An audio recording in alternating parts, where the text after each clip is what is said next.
생각이 쑥쑥 자라는 쑥쑥 동화. 친구들 안녕. 쑥쑥 이모예요.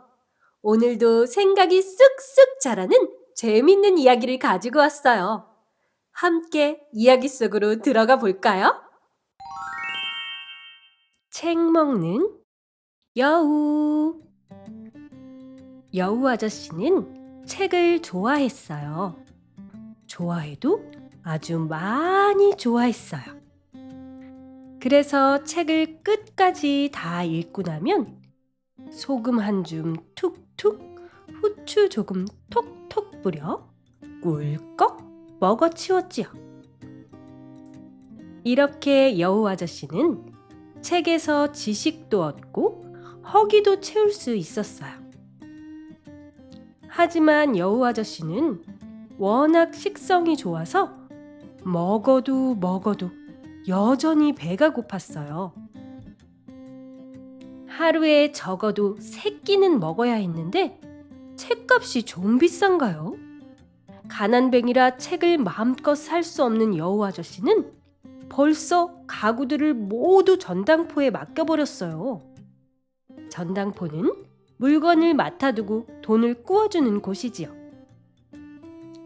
이제 아저씨에게 남은 거라고는 책상 하나, 낡은 침대 하나, 간닥거리는 의자 하나밖에 없었어요. 그런데 이걸 어쩌죠? 뱃속에 책을 쏙쏙 집어넣으면 넣을수록 먹고 싶은 마음도 쑥쑥 더 자라났어요. 여우 아저씨는 밤낮 없이 배가 고팠고 힘이 없어 책도 잘 보이지 않았어요. 눈에 힘을 주어 2번씩은 읽어야 했는데 그건 정말 힘든 일이었죠. 그렇지만 아저씨가 누군가요? 꾀쟁이로 유명한 여우잖아요. 아저씨는 벌써 오래전부터 한 건물을 눈여겨 보아두었답니다. 그곳에 있는 책장들은 깜짝 놀랄 만큼 많은 책들이 꽂혀 있었어요. 아저씨가 어릴 적부터 단골로 다녔던 길모퉁이 서점보다 10배, 100배, 아니 1000배나 많은 책들이 있었어요. 그 건물에선 구수한 종이 냄새가 솔솔 풍겨왔어요. 건물 안으로 들어가 보니 이게 웬 떡? 운동장만큼이나 넓은 방들마다 책으로 가득 찬 많은 책장이 가지런하게 세워져 있었어요. 맛있겠어. 여우 아저씨는 쩝쩝 입맛을 다셨어요. 이곳에선 공짜로 책을 빌려볼 수 있다니 꿈만 같았죠. 그 후 아저씨는 매일매일 도서관에 갔어요. 과연 어떤 책들이 입맛을 당기는지 살짝 알아보려고 쪽쪽 핥아보고 킁킁 냄새 맡고 이것저것 몇 쪽을 맛보았죠. 그리고 입맛에 맞는 것을 찾으면 가방에 쓱 집어넣고 집으로 돌아왔어요.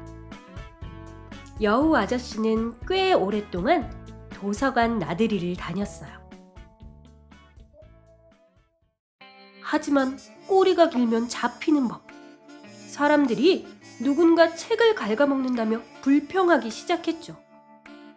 도서관 사서도 많은 책이 침에 흠뻑 젖어 있는 것을 보았어요. 사서는 책을 관리할 뿐만 아니라 도서관을 운영하기 위한 전문적인 일들을 하죠. 그런 책에서는 꽤나 역겨운 짐승 냄새가 나지 뭐예요. 게다가 어떤 책들은 송두리째 없어져 버렸고요. 정말 이상한 일이죠. 사서는 왜 그런지 꼭 알아내겠다고 결심했어요.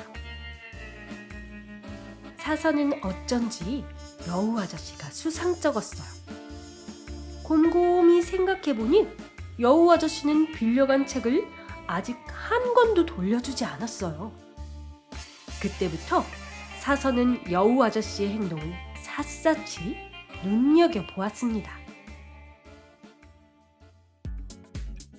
그러던 어느 날 아침, 사서는 너무 놀라 넘어질 뻔했어요. 글쎄, 여우 아저씨가 하는 행동 좀 보세요. 여우 아저씨는 먼저 지리책 몇 권을 킁킁 냄새 맡아보곤 역겹다는 듯 도로 책장에 꽂아놨어요. 그 다음 러시아 문학 쪽으로 어슬렁어슬렁 걸음을 옮겼어요. 거기서 특별히 멋진 책을 뽑아들더니 번개처럼 빠르게 소금과 후추병을 꺼내 휘리릭 신나게 휘파람을 불며 책에다 톡톡 양념을 뿌렸어요. 그리고 마침내 숨을 고르며 뜸을 들인 뒤 덥석 책을 물었답니다. 여우 아저씨는 책의 표지와 독서 카드까지 몽땅 먹어치웠어요. 아주 맛있는 아침 식사였죠. 아저씨가 다른 책들을 기웃거리기 시작하자 숨어있던 사서가 확 튀어나왔어요. 책을 먹다니! 사서가 화가 나서 외쳤어요. 당장 그 주둥이를 우리 책에서 떼지 못해요? 깜짝이야. 놀란 여우 아저씨는 입속에 든 종이 조각들을 얼른 삼키면서 그 커다란 눈으로 사서를 쳐다보았어요. 아저씨의 순진한 표정은 누가 봐도 가슴 찡할 정도였죠. 책은 그렇게 이용하는 게 아닙니다. 사서는 으름장을 놓으며 여우 아저씨에게 말했어요. 오늘부터 당신은 출입 금지예요. 여우 아저씨는 어깨를 축 늘어뜨린 채 터덜터덜 집으로 돌아갔어요. 이제 좋은 시절은 다 끝나버린 거예요.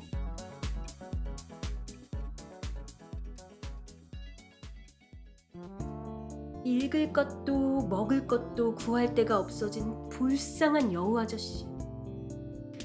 아저씨는 길거리에서 나눠주는 광고지라든가 공짜 생활정보 신문들을 먹으며 겨우겨우 버텼어요.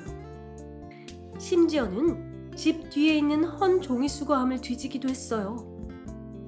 그런 음식만 먹은 여우 아저씨는 마침내 소화불량까지 걸리고 말았어요. 뿐만 아니라 비단결처럼 곱던 털도 점점 윤기를 잃어갔죠. 얼마나 책이 먹고 싶었던지 여우 아저씨는 밤마다 꿈을 꾸었어요. 600쪽이 넘는 두꺼운 책이 나오는 꿈을요. 그러나 아침에 눈을 뜨면 배에선 여전히 꼬르륵 소리가 났죠. 불쌍한 처지였어요. 그러다가 마침내 나쁜 생각을 하게 되었어요. 이제까지 남에게 절대 패 끼치지 않고 살아왔는데 도서관 사건만 빼면 말이죠. 여우 아저씨는 뚱뚱이 할머니한테 털모자를 빌렸어요. 털모자를 푹 눌러 쓰고 가방을 메고 아저씨는 길을 떠났어요. 바로 길모퉁이 서점을 향해. 서점에 도착한 여우 아저씨. 문을 쾅당 박차고 들어가 외쳤어요. 손들어! 이건 장난이 아니다! 당장 내 가방에 책을 넣어! 버튼 짓 하면 엉덩이를 물어줄 테다! 사람들은 모두 무서워서 꼼짝도 못했어요. 서점 주인은 얼른 가방 가득 책을 채워주었습니다. 24권이나 되는 두꺼운 책들로 가방이 채워지자 여우 아저씨는 서점을 나왔어요. 이렇게 무거울 수가. 다음번에는 슈퍼마켓에서 손수레를 빌려야겠어. 여우 아저씨는 이런 생각을 하며 집으로 돌아왔어요. 난생 처음 해본 강도짓이었으니 어쩔 수 없었죠. 여우 아저씨는 집에 오자마자 첫 번째 책을 넘기며 읽기 시작했어요. 7번째 책을 개걸스레 먹으려는 순간 초인종이 울렸어요. 당신을 체포하겠어! 하마처럼 배가 불룩한 경찰관이 소리쳤어요. 책을 훔치는 아주 못된 짓을 했기 때문이요. 그러니까 사람들은 그 강도가 여우 아저씨란 걸 알아보았던 거예요. 뚱뚱이 할머니의 털모자를 썼는데도 말이죠. 아, 결국 이렇게 되는구나. 여우 아저씨는 사정을 늘어놓고 100번, 1000번, 아니 수십만 번 용서를 빌었지만 아무 소용이 없었어요. 범죄는 범죄요. 경찰관은 퉁명스럽게 쏘아붙이며 아저씨를 체포해서 감옥에 가두었어요. 이제 여우 아저씨에겐 물과 빵밖에 없었어요. 읽을 거라고는 아무것도 없었어요. 아무튼 여우 아저씨에겐 읽을 것은 전혀 주지 않았어요. 독서 절대 금지라는 벌이 내려졌거든요. 이건 옛날 옛적에나 썼던 잔인한 방법이로군. 여우 아저씨는 생각했어요. 난 사흘하고 반나절도 더 살지 못할 거야. 꼭 그럴 것만 같았어요. 여우 아저씨는 너무 괴롭고 힘들었어요. 그런데 문득 기가 막힌 아이디어가 떠올랐어요. 여우 아저씨는 교도관 빛나리 씨를 꾀었어요. 이제껏 책에서 읽은 온갖 듣기 좋은 말은 다 했죠. 교도관은 감옥에서 일하며 죄수를 돌보는 사람이죠. 그래서 종이와 연필을 얻는데 성공했어요. 여우 아저씨는 밤낮 없이 종이에 글을 썼어요. 마치 연필에서 생각이 줄줄 흘러나오는 것만 같았어요. 글을 쓴 종이들이 점점 많아졌어요. 나중에는 종이가 감방에 가득 차서 잠잘 자리도 없을 정도였어요. 그러나 아저씨는 누울 필요도 없었어요. 정말 조금도 쉬지 않고 글을 썼거든요. 2주일 후 드디어 원고가 완성되었어요. 책으로 만들면 무려 923쪽이나 될 거예요. 두툼한 햄덩어리 같겠군. 여우 아저씨는 벌써 입안에 침이 고였어요. 빛나리 씨도 뛸 듯이 기뻤어요. 차를 날라다주며 여우 아저씨가 쓴 글을 살짝 엿보았는데 아주 재밌었거든요. 어떤 이야기일까 궁금해서 견딜 수가 없었죠. 빛나리 씨는 연필도 뾰족하게 깎아주는 훌륭한 조수 노릇을 했어요. 그래서 여우 아저씨는 감사의 뜻으로 빛나리 씨에게 제일 먼저 원고를 보여주었어요. 빛나리 씨는 이틀 동안이나 일하러 가지 않았어요. 여우 아저씨가 쓴 글을 다 읽고 난 빛나리 씨는 깨달았어요. 그 여우 굉장한 작가인걸? 얼마나 감격했는지 빛나리 씨도 하마터면 종이를 뜯어먹을 뻔했답니다. 그러나 그렇게 하지 않고 감옥으로 돌아갔어요. 곧장 간 것이 아니라 어딘가 들렀다 갔어요. 여우 아저씨는 차츰 초조해지기 시작했어요. 이러다 책을 먹을 수 없게 되는 건 아닐까? 의심이 무럭무럭 솟았죠. 그러나 빛나리 씨가 종이 뭉치를 들고 나타났을 때 아저씨는 너무나 좋아서 팔짝팔짝 공중제비를 넘었어요. 여우 아저씨는 행복했어요. 쩝쩝거리며 책을 먹는 동안 빛나리 씨는 이야기를 늘어놓았어요. 소설의 멋진 말투와 기발한 상상력, 그리고 너무도 놀라운 결말에 자기가 얼마나 감탄했는지를요. 여우 아저씨는 먹으며 듣고 또 들으며 먹었어요. 여우 선생, 당신 소설을 진짜 책으로 만들면 어떻겠어? 그러니까 서점에서 팔 수 있는 그런 책 말이오. 교도관 빛나리 씨가 말했어요. 서점이라는 말에 여우 아저씨는 깜짝 놀랐어요. 입에 물었던 종이 몇 조각을 떨어뜨릴 만큼이나요.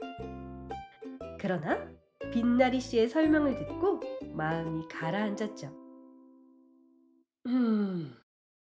여우 아저씨는 주둥이를 닦으며 말했어요.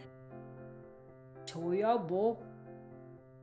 빛나리 씨가 들렸다 온 곳은 바로 복사 가게였어요. 그 책을 전부 복사했던 거죠. 다행이었죠.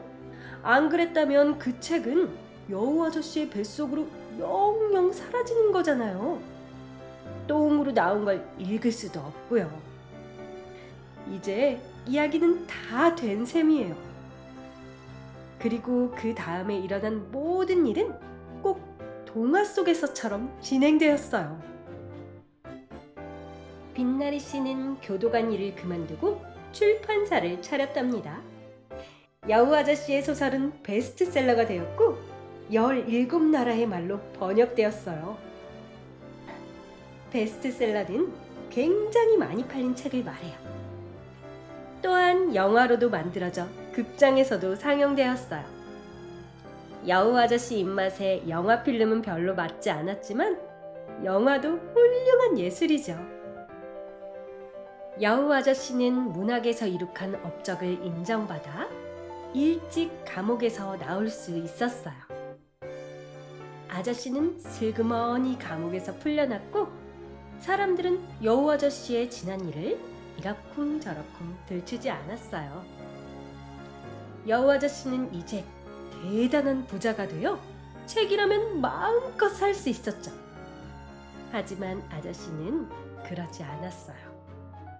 자기가 쓴 책들이 특별히 맛있었거든요. 여우 아저씨는 이제 세상에서 가장 유명한 작가가 되었습니다. 수많은 기자들이 작가가 된 여우 아저씨를 기사로 다루고 수많은 비평가가 여우 아저씨의 작품을 연구했어요.